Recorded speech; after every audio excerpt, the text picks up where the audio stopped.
절약정신과 짠돌이 구두쇠는 종이 한 장 차이라나요?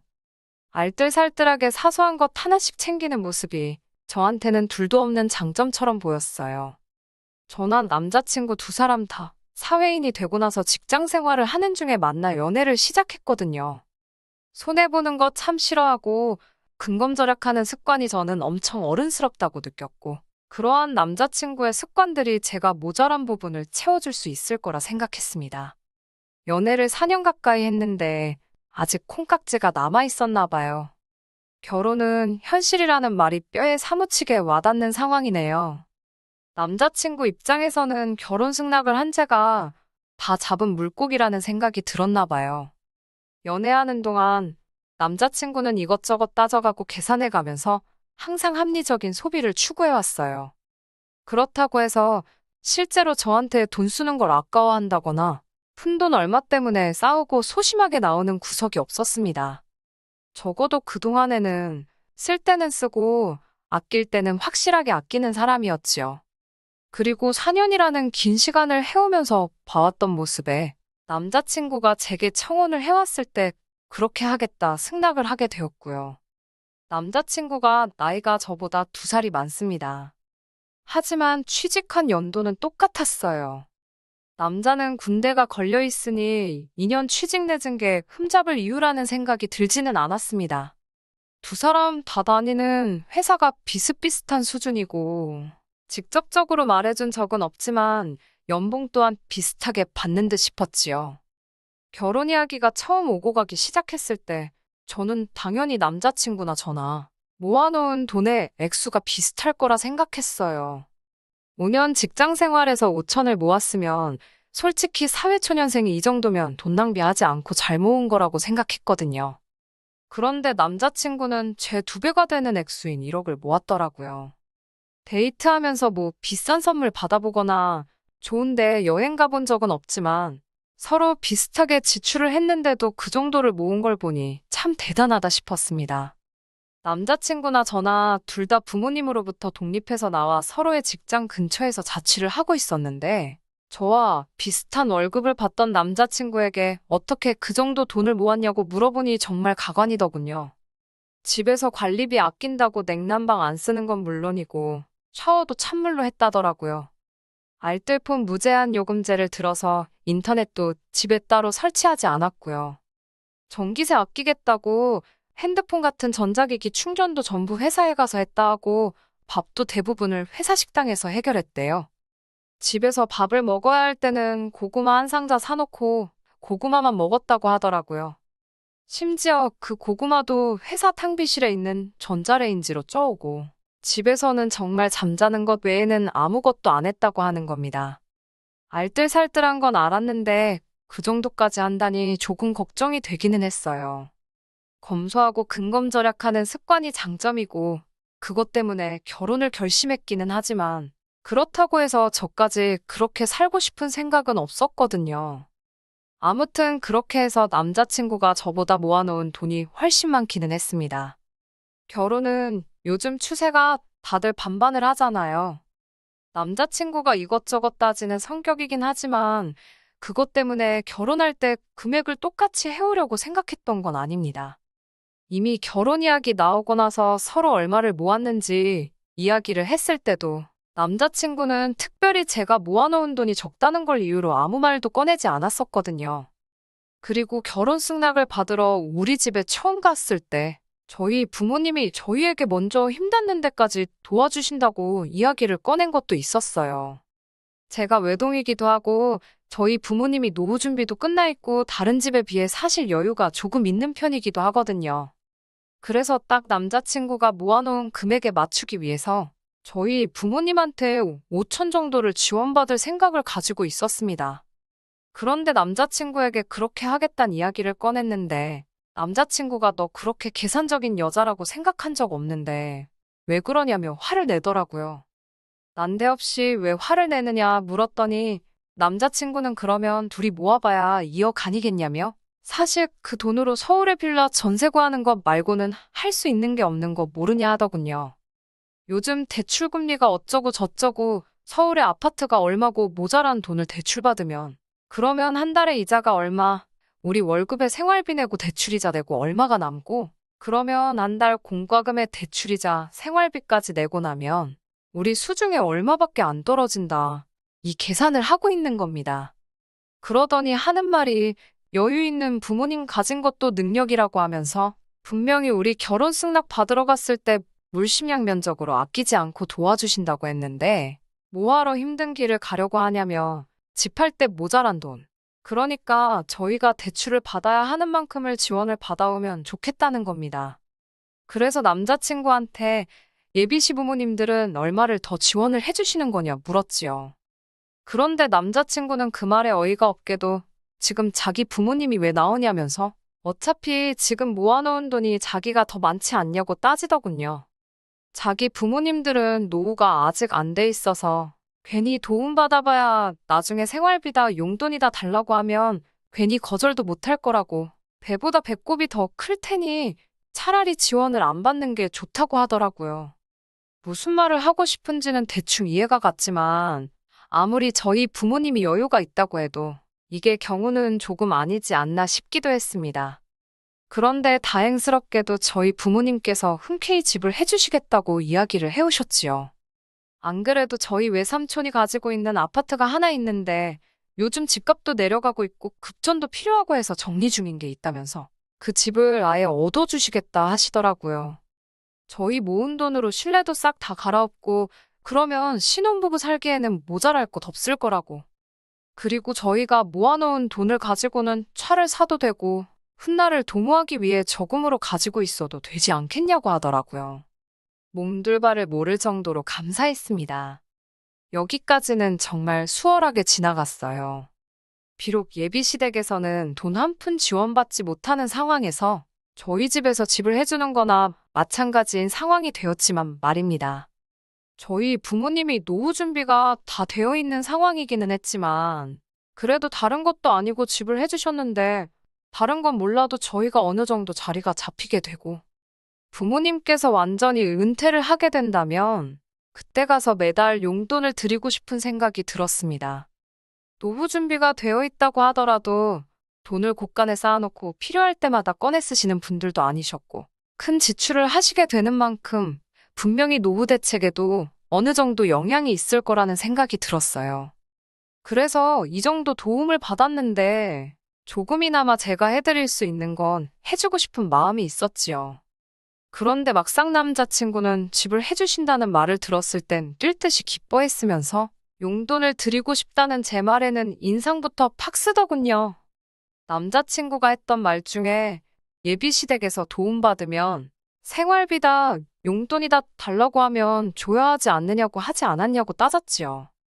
그랬더니 남자친구가 자기 뜻은 안 바꿔 안 준다는 거지.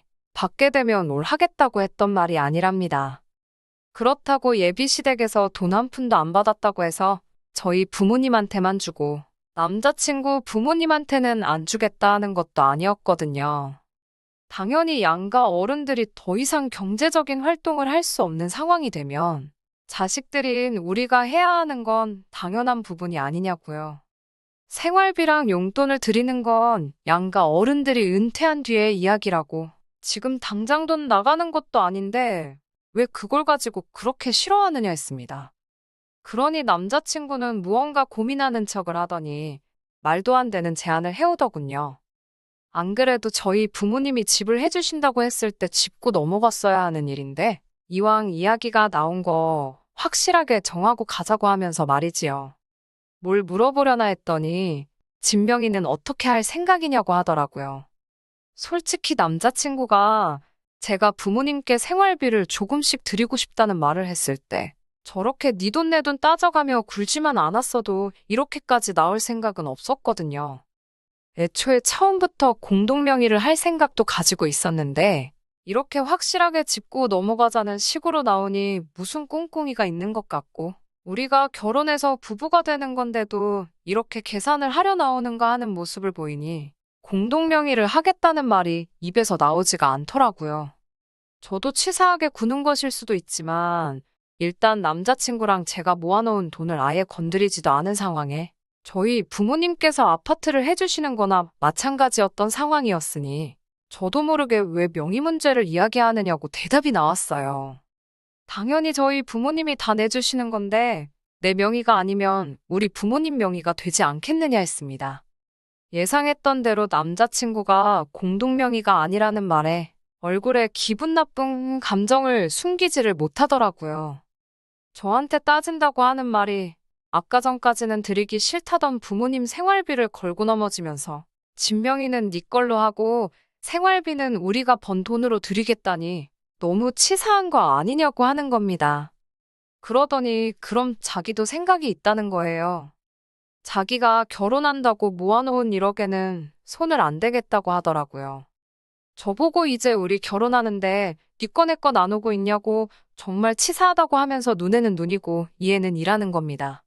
자기도 저랑 결혼을 준비하는 남자이기 이전에 부모님 자식이라고 효도하고 싶지 않은 자식이 세상에 어디 있겠냐면서 저랑 결혼은 하되 여태 모아놓은 돈은 부모님 드리겠다고 선언을 하는 겁니다. 어차피 집 명의도 제 걸로 할 텐데 우리 재산을 합치는데 무슨 의미가 있냐고 하더라고요. 그러면서 그냥 결혼은 하고 각자 수입도 알아서 관리하자고 하더라고요. 부모님께 생활비를 드리던 용돈을 드리던 각자 돈 관리하니까 생활비 내고 나면 남은 돈은 어떻게 쓰던 자유라고 하면서 말이지요. 요즘 반반 결혼하면서 각자 월 수입도 알아서들 관리한다고 하기는 하지만 이건 조금 경우가 다른 문제라고 생각했어요. 말이야 번드르르 하게 하고 있지만 솔직히 지금 하는 말은 자기 돈 한 푼도 안 쓰고 결혼하겠다 이 말이잖아요. 집도 여자 집에서 해와 집 명의가 제 쪽으로 되어 있으니 집 고치는 것도 당연히 제가 모은 돈에서 충당해야 한다는 뜻이고 말이에요. 심지어 결혼 전에 모은 돈은 부모님 노후자금 쓰시게 다 드리고 온다고 하는데 어이가 없더라고요. 내가 집을 해오는데 이게 정말 공평하다고 생각하느냐 따지니 남자친구가 공평하다고 하면서 집 때문에 그러는 거면 자기가 다달이 월세로 20만 원씩은 주겠다고 하는 겁니다. 저도 조금 남자친구가 받기만 하려는 모습에 실망한 게 있기도 하고 억지 부리는 부분도 없지 않아 있었지만 남자친구가 굉장히 계산 다 해본 것처럼 논리적인 척 하면서 떠들어대고 있는 꼬라지를 보니 다시 생각이 들더라고요. 남자친구한테 네 말이 맞다고 인정해줬어요. 집 명의도 내 거고 우리 앞으로 잘 살기 위해 도움을 받는 건데 집을 해줬다는 이유로 매달 생활비 드릴 생각을 하면 돈이 아까운 것도 이해하겠다고요. 그리고 각자 자기 부모님한테 잘하고 싶은 마음은 똑같은 거고 그것도 이해한다고요. 그래서 모은 돈도 부모님 다 주던지 말던지 알아서 하라고 했어요. 자식이 부모한테 잘하겠다는데 나부터 그러자고 했는데 그걸 아니라고 할 수는 없는 노릇이라고요. 그러니 남자친구가 싱글벙글 입이 귀에 걸리더라고요.